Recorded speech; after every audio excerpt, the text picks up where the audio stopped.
കൂടുതൽ വിശേഷം നീ പറയണ്ട. എനിക്കറിയാടി നിന്നെ. ഒന്നിൽ വീട്ടുകാരെ പേടി വേണം, അല്ലെങ്കിൽ നാട്ടുകാര്. ധിക്കാരി, ഞാൻ മനസ്സമാധാനത്തോടെ കിടന്നുറങ്ങിയിട്ട് എത്ര ദിവസമായിന്നറിയോ? നീ ഒരുത്തിയണ്ടി കാരണം. ഞാൻ എന്ത് ചെയ്തു അമ്മച്ചി പറയുന്നേ? നീ ഒന്നും ചെയ്തില്ലേ? ആട്ടിന്റെ കാര്യം മുട്ടി ഞാൻ ഓടിക്കും. അഹങ്കാരി. പെൺകുട്ടിയോടായാലേ നിലയ്ക്ക് നിക്കണം. നിലയ്ക്കില്ലാതെ ഞാൻ അമ്മച്ചിയുടെ തലയിലാണോ കയറിയിരിക്കുന്നത്? മിണ്ടി പോരുത് നീ. ഇങ്ങനെ ചീത്ത വിളിക്കാനാണോ അമ്മച്ചി എന്നെ തിരക്കിട്ട് ഇങ്ങോട്ട് വിളിച്ചു വരുത്തിയത്? ചീത്ത വിളിക്കല്ല, നിന്നെ കൊല്ലുക വേണ്ടത്. ആരാ കുഞ്ഞമ്മേ? അല്ല, ഞങ്ങളെ വീട്ടിൽ ഓരോ വിശേഷങ്ങൾ പറഞ്ഞിരിക്കായിരുന്നു മോളെ. ചവിട്ടുള്ള ഒരു പശുവിനോട് എന്റെ രണ്ടാമത്തെ മോൻ പറയാ നിന്നെ കൊല്ലുക വേണ്ടേന്ന്. അതിനെ പറ്റി പറഞ്ഞോണ്ടിരിക്കായിരുന്നു. മോൾക്ക് ഓർമ്മയില്ലേ ക്ലാരെ? കുഞ്ഞമ്മയുടെ മോളാണോ? ആ, 7 കൊല്ലം മുമ്പ് അവളിവിടെ ക്രിസ്മസിന് വന്നിരുന്നു. ആ, ഓർമ്മയുണ്ട്. ആളങ്ങ് വലുതായല്ലോ. നീയോ ഒത്തിരി പൊക്കം വെച്ചു. നീയോ? ഇതാരാന്നെന്റെ നിന്റെ വിചാരം? ചെമ്മീൻ കമ്പനിയിൽ നിനക്ക് ജോലി കിട്ടുമ്പോ നിന്റെ മുതലാളിയെ കുട്ടി, മനസ്സിലായ? കാര്യാക്കണ്ട കുഞ്ഞെ, ഇവിടെ വിവരദോഷിയാ. എന്നാലും നല്ല ബുദ്ധിയാ. എന്റെ മോളായതുകൊണ്ട് ഞാൻ പറയല്ല. എന്ത് ജോലിക്ക് നല്ല ശുഷ്കാന്തിയാ. പിന്നെ ഭയങ്കര അനുസരണശീലിയാ. അഹങ്കാരില്ല, ധിക്കാരില്ല. ഇംഗ്ലീഷ് നല്ല പോലെ എഴുതുകയും വായിക്കുകയും ചെയ്യും.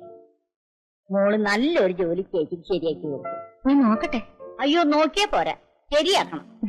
കുറഞ്ഞതൊരു 2000 രൂപ ശമ്പളം കൊടുക്കണം. അയ്യോ അമ്മച്ചി, അതിന് മാത്രമല്ല. നീയും മിണ്ടാതിരിക്കരി. നീര് കുഞ്ഞ് തരാൻ തയ്യാറാണല്ലോ, പിന്നെ നീ എന്തിനു വേണ്ടാതേക്കുന്നത്? അല്ല കുഞ്ഞെ, അതെ. കമ്പനിയിലെ ജോലി കഴിഞ്ഞു വന്ന അടുക്കളയിൽ എനിക്കൊരു സഹായാവും. മഞ്ഞു കുഞ്ഞെ ശ്രദ്ധിക്കാൻ ഒരാളാവും. അതിന് പ്രത്യേക ശമ്പളമൊന്നും വേണമെന്നില്ല. എല്ലാം കുഞ്ഞിന്റെ ഇഷ്ടത്തിന് വിടുന്നു. ആ, എനിക്ക് കോളേജിലേക്ക് വൈകി. എന്റെ ഡ്രസ്സ് എവിടെ തേച്ചു വെച്ചത്? തേച്ചില്ല, ഇപ്പൊ കൊണ്ടുവരാം. മോള് കുളിക്കുമ്പോഴേക്ക് റെഡിയാക്കാം.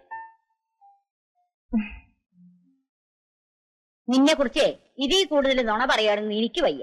ഒരു കാര്യം ഞാൻ പറഞ്ഞേക്കാം, കുട്ടികളോടൊക്കെ നല്ല സ്നേഹത്തോടും ബഹുമാനത്തോടും നിന്നില്ലേ കണ്ടല്ലോ. കേറി പോടിയകത്ത്.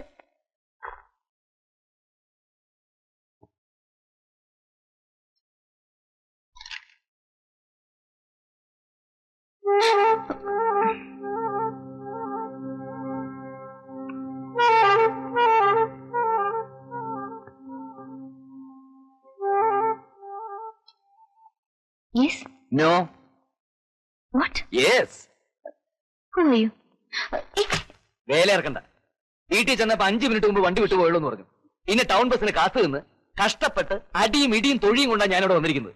എന്റെ ബ്ലഡ് വല്ലാതെ ഹീറ്റ് ആയിരിക്കുക. ആന കൊടുത്താൽ ആശ കൊടുക്കരുത്. കൊണ്ട പൊട്ടുമാറ് പുതിയ എം ഡി നീണാൾ വാഴട്ടെ എന്ന് വിളിച്ചട്ടകസിച്ച് ഞങ്ങളെ ഒരുമാതിരി വടിയാക്കരുത്. ഇത് കോളേജാണ്. കോളേജൊക്കെ ഞാനും കുറെ കണ്ടതാ. എന്താ മീര, ആരെയാണ് അത്? ഞാൻ ആരാണെന്നേ പിന്നീട് പത്രത്തിൽ ഒരു പരസ്യം ചെയ്യുന്നുണ്ട്, അപ്പൊ മനസ്സിലാക്കിയ പോരെ. കൂടുതലൊന്നും പറയുന്നില്ല. ഇത് ഞങ്ങൾ 5 പേരെ സ്ഥിരപ്പെടുത്താൻ വേണ്ടി മാനേജർക്കുള്ള കത്ത. ഇതിലൊന്ന് പേരെഴുതി ഒപ്പിട്ടെ. അതിപ്പോ നിങ്ങളെ ഫാക്ടറിയിൽ വരുമ്പോ? ഫാക്ടറിയിൽ വരണ്ട, തൽക്കാലം ഇവിടെ ഒപ്പിട്ടാ മതി. എന്താ മീര പ്രശ്നം? ഇയാളെ ബ്ലാക്ക്മെയിൽ ചെയ്യാൻ ശ്രമിക്കാണോ? ബ്ലാക്ക്മെയിൽ ചെയ്ത താൻ എന്തു ചെയ്യും? ഒരുമാതിരി ബസ് സ്റ്റോപ്പിൽ പഞ്ചരടിക്കുന്ന പൂവാലന്മാരോട് പെരുമാറുന്ന പോലെ എന്നോട് പെരുമാറിയുണ്ടല്ലോ. അടിച്ചു മൂക്കിനെ ഷേപ്പ് ചെയ്യാൻ പറ്റും. ഒപ്പിടം ഡി. തന്ന വാക്ക് പാലിക്കാൻ മാത്രമല്ലേ ഞാൻ പറഞ്ഞോളൂ. നേരം പോകുന്നു. ഫോൺ ചെയ്ത് ആ കളി വേണ്ട.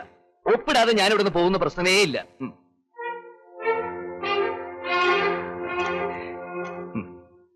Thank you. ഒന്ന് Mariya.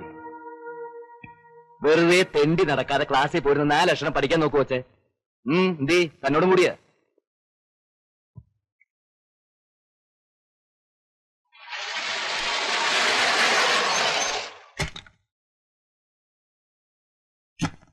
Good evening uncle. Good evening uncle. അല്ല, എന്താ മീരയുടെ ഉദ്ദേശം? എന്താ അങ്കിൾ? കാര്യങ്ങളെല്ലാം ഞാൻ പറഞ്ഞു മനസ്സിലാക്കി തന്നല്ലേ, എന്നിട്ടും എന്താ ഇങ്ങനെ സില്ലിയായിട്ട് പെരുമാറിയത്? ഇന്നത്തെ ചുറ്റുപാടിൽ അയാളെ സ്ഥിരപ്പെടുത്താൻ കഴിയില്ല എന്ന് ഞാൻ പറഞ്ഞതല്ലേ, പിന്നെന്തിനാ ഇങ്ങനെ എഴുതി കൊടുത്തയച്ചത്? അത് അങ്കിൾ, അയാൾ കോളേജിൽ വന്ന് ബഹളം ഉണ്ടാക്കാൻ തുടങ്ങി. ബഹളം ഉണ്ടാക്കിയ പ്രിൻസിപ്പലിനോട് കംപ്ലൈന്റ് ചെയ്യണം. രേഖാമൂലം എഴുതി കൊടുത്തയച്ചാണ് സ്ഥിരപ്പെടുത്താമെന്ന്. അതുകൊണ്ട് അയാൾ കോടതി വരെ പോവാം, അറിയാമോ? ഇനി എന്താ ചെയ്യാ അങ്കിൾ? ഞാൻ ഒരു കണക്കിന് ആ കടലാസ് വാങ്ങിച്ച് കീറി കളഞ്ഞു. അപ്പൊ അയാൾ ഇനിയും കോളേജിലേക്ക് വരുമോ? ഞാൻ പറഞ്ഞു വരട്ടിയിട്ടുണ്ട്. ഇനി അഥവാ വന്നാൽ തന്നെ കുട്ടിക്കൊന്നും അറിയില്ല എന്ന് പറഞ്ഞു ഒഴിഞ്ഞാൽ മതി. ഞാൻ ഇറങ്ങുക. പ്രസിഡൻസിയിൽ ഒരു ഡിന്നർ ഉണ്ട്. ഇനി ഇത്തരം മണ്ടത്തരങ്ങളൊന്നും കാണിക്കരുതെന്ന് പറയാനാ ഞാൻ വന്നത്. എവിടെ മറ്റു രണ്ടുപേരും? മഞ്ജുമോൾ ഇറങ്ങി. മായ പഠിക്കുക. തനിക്കൊന്നും പഠിക്കാല്ലേ? ഞാൻ പഠിച്ചു അങ്കിൾ. ശരി അങ്കിൾ വാ. അങ്കിൾ ഇത് കുഞ്ഞമ്മയുടെ മോളാണ്. നമ്മുടെ കമ്പനിയിൽ എന്തെങ്കിലും ഒരു ജോലി. അവള് നന്നായിട്ട് ടൈപ്പ് ചെയ്യും. എന്റെ മോളായതുകൊണ്ട് പറയല്ല.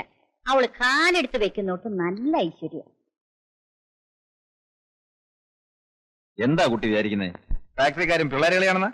അല്ല, കുഞ്ഞമ്മ പറഞ്ഞപ്പോ. ഏത് കുഞ്ഞമ്മ പറഞ്ഞാലും ശരി, ഇനി കുറെ നാളത്തേക്ക് ഒറ്റ ആളിനെ അവിടെ വേണ്ട. ഉള്ളവരെ തന്നെ എങ്ങനെ ഒഴിവാക്കാമെന്ന് വിചാരിച്ചോണ്ടിരിക്കുമ്പോഴാ.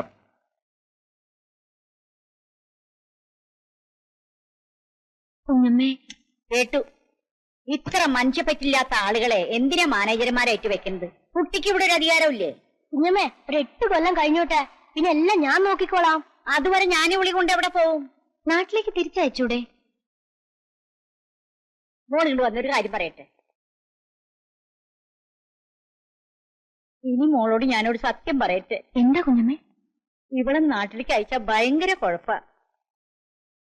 മോൾ ഇതാരോടും പറയരുത്. ഇല്ല. ഇവളവിടെ പല കുലുമാലുണ്ടായിക്കൊണ്ടാ പെട്ടെന്ന് ഞാൻ ഇങ്ങോട്ട് വരുത്തിയത്. ഒരു മുസ്ലിം ചെക്കനായിട്ടേ ഇവള് സ്നേഹാണെന്നോ കല്യാണം കഴിക്കാൻ പോണെന്നോ മോളോട് ഞാനിതൊക്കെ എങ്ങനെ പറയും? നാട്ടിലാകെ പ്രശ്നങ്ങൾ.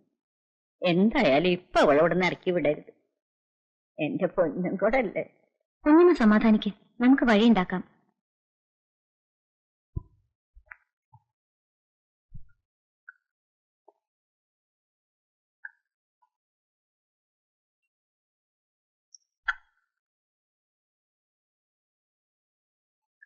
ഇന്നലെ അമ്മച്ചി എന്നെപ്പറ്റി വല്ലതും പറഞ്ഞോ? ആള് ഞാൻ വിചാരിച്ച മാതിരി അല്ലല്ലോ. അയ്യോ, ഞാനോ? അമ്മച്ചി ചുമ്മാ പറയുന്നതാ. സ്വന്തം മോളെ പറ്റി ഒരമ്മച്ചി അങ്ങനെ ചുമ്മാ പറയൂ? അങ്ങനെ മുഴുവനും ചുമ്മാതല്ല, പക്ഷെ കൂടുതലും ചുമ്മാതാ. Love affair ഇല്ലാത്തതാണോ? ഏതോ ഒരു മുസ്ലിം ബോയായിട്ട്? ആ, അതാ ഞാൻ പറയാൻ വന്നേ. സത്യം കേൾക്കണോ? അഷ്റഫിനെ ഞാൻ കാണുന്നത്. അഷ്റഫ് എന്ന പുള്ളിക്കാരന്റെ പേര്. ഞാൻ എന്നും ടൈപ്പിന് പോകുന്ന വഴിക്ക് അഷ്റഫ് അവിടെ കണ്ട് നിൽക്കാറുണ്ടായിരുന്നു പോലും. ഞാനാണെങ്കിൽ വീട്ടിൽ നിന്ന് ഇറങ്ങിയാ പിന്നെ ഇടത്തോട്ടും വലത്തോട്ടും നോക്കുന്ന പ്രശ്നമേ ഇല്ല. വീട്, type writing institute, type writing institute, വീട്, അങ്ങനെ. ഒരു ദിവസം അഷ്റഫ് എന്നോട് ചോദിക്കുക, ഞാനൊരു സാധനം തന്നാ വാങ്ങിക്കോന്ന്. എനിക്കങ്ങ് ദേഷ്യം വന്നു. എന്നാൽ എന്താ സാധനം എന്ന് നമ്മളൊന്ന് അറിഞ്ഞിരിക്കണമല്ലോ. അത് ആ നോക്കുമ്പോഴെന്താ ഒരു കത്ത്. കരണക്കുറ്റി നോക്കി ഒന്ന് പൊട്ടിക്കാൻ ആദ്യം എനിക്ക് തോന്നിയത്. പിന്നെ ഞാൻ ആലോചിച്ചു, അത് വേണ്ട. കത്തിൽ എന്താ എഴുതിയിരിക്കുന്നത് നമുക്കറിയണ്ടേ. പിന്നീട് ആ മനുഷ്യൻ കത്തോട് കത്താണ്. ഒരിക്കലും വാങ്ങിച്ചു പോയില്ലേ, പിന്നെങ്ങനെ വേണ്ടെന്ന് പറയുന്നേ. എന്റെ അയാളുടെയും വീട്ടുകാരെ ഓർത്ത് എല്ലാം ഞാനങ്ങ് ക്ഷമിച്ചു. ഒരു ദിവസം അഷ്റഫ് എന്നോട് പറയാ, ഒരുപാട് സ്വകാര്യം പറയാനുണ്ട്, സ്കൂൾ ഷെഡിന്റെ പുറകിലോട്ട് വരാവോന്ന്. അതാ കുഴപ്പമായ. ഞങ്ങൾ അവിടെ സംസാരിച്ചോണ്ട് നിൽക്കുന്നത് ആരാണ്ടൊക്കെയോ കണ്ടുപോലും.